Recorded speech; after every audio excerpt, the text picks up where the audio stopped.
दोस्तों, हमने जो इससे पहली वीडियो अपलोड हुई थी उसमें प्रधानमंत्री का शपथ और प्रधानमंत्री के पद की गरिमा, इस सब चीज़ों को एक्सप्लेन कर लिया था। प्रेजेंट टाइम में कौन प्रधानमंत्री है इस चीज़ को सब जानते हैं। अब जो प्रधानमंत्री का कर्तव्य है उन चीज़ों को बहुत अच्छे से समझेंगे इस वीडियो में हम। और आर्टिकल 78 प्रधानमंत्री जो कर्तव्य से रिलेटेड है, ठीक है। तो इस आर्टिकल को और प्रधानमंत्री के कर्तव्य को बहुत अच्छे से एक्सप्लेन करेंगे। और दोस्तों, इन कर्तव्यों के माध्यम से आप एक चीज़ और समझ पाओगे कि जिसे कहा जाता है कि जो राष्ट्रपति है, राष्ट्रपति नाम मात्र की कार्यपालिका होती है और वास्तविक शक्तियां प्रधानमंत्री में निहित होती है। ये स्टेटमेंट आपने सुना होगा और मैंने भी अपनी वीडियो में यूज किया है, जब राष्ट्रपति पढ़ाया तब भी और प्रधानमंत्री पढ़ाया उस टाइम भी। तो अब इस चीज को एक्सप्लेन करने का भी टाइम है कि किस प्रकार से, मतलब कैसे प्रधानमंत्री वास्तविक शक्ति होता है, ठीक है। उस चीज को देखो कि इसके पास कितनी पावर होती है और राष्ट्रपति के पास क्यों पावर नहीं होती, क्यों नाम मात्र का होता है। देखो, जैसे प्रधानमंत्री को जो शक्ति की मैं बात करूं, जिस टाइम ये मंत्री नियुक्त करता है तो जैसे इसे किसी मंत्रालय को सौंपना है, वो इसकी जिम्मेदारी होती है। और जब मंत्रिमंडल के जो कैबिनेट मंत्री को नियुक्त करना, उनके लिए नाम की सिफारिश ये करता है, ठीक है। यानी राष्ट्रपति को अपने दल के मंत्री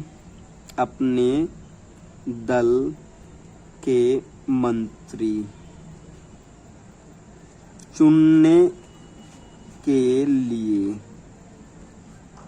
राष्ट्रपति को सिफारिश करना।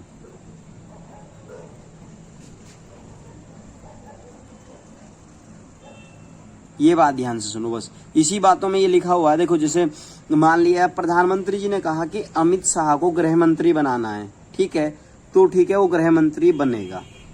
और यदि प्रधानमंत्री जी ने मना कर दिया कि राजनाथ सिंह को रक्षा मंत्री नहीं बनाएंगे, तो मतलब जिन नाम को ये भेजेगा उनके पास, जिसकी ये सलाह देगा राष्ट्रपति जी, उसी को मंत्री बनाएंगे। ये बात ध्यान रखने की है। यही है कि यहाँ राष्ट्रपति को आप भी समझ रहे होंगे कि मजबूरी है ना, जब ये भाई अपनी मर्जी तो वो मंत्री नहीं बना सकता, राष्ट्रपति जब अपनी मर्जी से मंत्री नहीं बना सकता और जिसके नाम ये भेजेगा उसी के नाम से उसी को मंत्री चुनेगा वो, तो यानी हुआ ना मतलब वास्तविक शक्ति प्रधानमंत्री के हाथों में, कि सब कुछ तो यही करके दे रहा है कि केवल उसको तो क्या नाम, उसके नाम के सामने मोहर लगानी है, बस उतना ही तो करना है।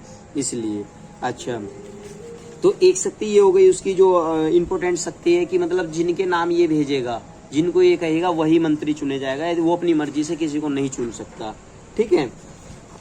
दूसरा पॉइंट है कि जैसे मंत्रालय आवंटित करता है कि भाई गृह मंत्रालय अमित शाह जी के हाथ में है, विदेश मंत्रालय जयशंकर प्रसाद के हाथों में है, और आपका जो वित्त मंत्रालय है वो इसमें ये क्या नाम इनका, निर्मला सीतारमण जी जो हैं इनके हाथों में है। तो मतलब इस प्रकार मंत्रालय को आवंटित करना प्रधानमंत्री का मुख्य कार्य है। उसमें फेरबदल करना हो, जैसे जब कुछ समय 2 वर्ष या 2.5 वर्ष कंप्लीट हो जाते हैं तो उसे चेंज करता है ना, ये जैसे पिछले 2 योजनाओं से ऐसा करता आ रहा है, तो उसी पर वो भी मतलब इन्हीं के हाथों में उसकी अहम शक्ति है।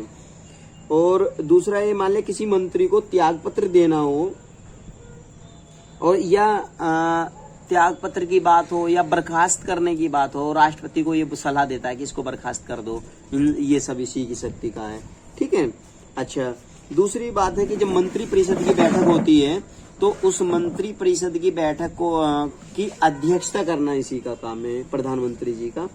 अच्छा, सभी मंत्रियों की जो गतिविधियां हैं उनको नियंत्रित करना और निर्देशित करना और उनके बीच में समन्वय रखना, ठीक है। सभी जो मंत्री लोग हैं उन मंत्रियों की गतिविधियों को नियंत्रित करना, निर्देशित करना और उनके बीच में समन्वय रखना, ये इसका मेन काम है। और एक और सबसे बड़ी बात है याद रखने की, जिसकी वजह से लोकसभा को अस्थायी सदन कहा जाता है, जिस कारण से वो ये है। देखो, इस बात को नोट करके ध्यान रख लेना, माइंड में समझ लेना, मैं ज्यादा लिखूंगा नहीं, बस समझाऊंगा आपको कि ये जैसे मंत्रिमंडल इसको भंग करना हो तो मंत्री यदि ये अपने पद से त्याग पत्र दे दे, इस्तीफा दे दे, तो मंत्रिमंडल क्या हो जाएगा, बर्खास्त हो जाएगा, ये भंग हो जाएगा, ठीक है। तो यानी एक प्रकार से इसी के हाथों में पूरा मंत्रिमंडल है। ठीक, अच्छा दूसरी बात, तो इसी प्रकार जैसे मान लिया अब ये प्रेजेंट टाइम में 17वीं लोकसभा है। तो ध्यान रखने की बात है, ये जो प्रेजेंट टाइम में लोकसभा चली हुई है यानी 2019 से और 2000 कितने तक 24 तक, जो ये लोकसभा है फरवरी 2024 तक, ये लोकसभा 17वीं लोकसभा है। और इस आप एक बात आइडिया लगाओ, कभी आपने लगाया हो, ध्यान से देखा हो कि आजादी को भी हमारे कितने 75 वर्ष पूरे होंगे। ठीक है, अमृत महोत्सव जो सरकार मनाने जा रही है इस बार, हर घर झंडा अभियान, ये तो सुना होगा ना, हर घर तिरंगा अभियान जो है ये अमृत महोत्सव। ठीक है, अमृत महोत्सव। तो अभी आजादी को 75 ईयर कंप्लीट हुए और 17वीं लोकसभा चली हुई है। कॉमन सेंस की बात है, पता हर किसी को होगा, लेकिन एक बार थोड़ा समझ लो, मैं एक्सप्लेन कर रहा हूँ इसको। 17 पंजे 85, कितना 85 वर्ष, जबकि आजादी को कितने हुए 75 वर्ष। तो ये 17वीं लोकसभा कैसे हुई, ये बात समझने की है बस। और प्रधानमंत्री जो अभी नियुक्त हुए हैं 2014 में, जो मोदी जी प्रधानमंत्री बने थे, तो मोदी जी कितने 14वें नंबर के प्रधानमंत्री थे, यानी 14वें प्रधानमंत्री थे। ठीक है, तो अब ये बात समझने की ये है कि जो 17वीं लोकसभा का गठन हुआ है, कुछ लोकसभाएं जो मतलब बीच में क्या बर्खास्त हो गई थी, विघटित हो गई थी, जो विघटित लोकसभा है उनको जोड़ के उन सबको, यानी लोकसभा 17वीं लोकसभा गठित हुई है ये। ठीक है, और प्रधानमंत्री 14वें प्रधानमंत्री 2014 में ये बने थे। तो अब ये यानी 2019 में जब ये बने तो कितने नंबर के होंगे ये 15वें प्रधानमंत्री। समझ गए आप इस चीज को? ठीक है, अच्छा ये हर किसी को पता है कि पहले प्रधानमंत्री पंडित जवाहरलाल नेहरू थे और दूसरे जो प्रधानमंत्री है वो लाल बहादुर शास्त्री जी थे। ये बात ध्यान रखना है कि लाल बहादुर शास्त्री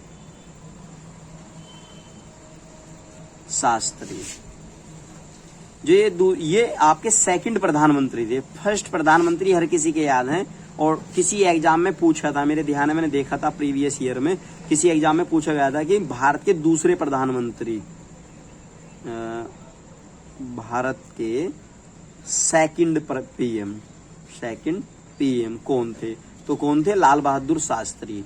और इन्हीं के नाम पर जो आईएएस का ट्रेनिंग सेंटर है, आईएएस, जो बच्चे यूपीएससी क्लियर करके जाते हैं, यूपीएससी, ठीक है, जो बच्चे यूपीएससी क्लियर करके जाते हैं वो 3 महीने लाल बहादुर शास्त्री एकेडमी जो है कहाँ, मसूरी में, वो इन्हीं प्रधानमंत्री जी के नाम पर हैं।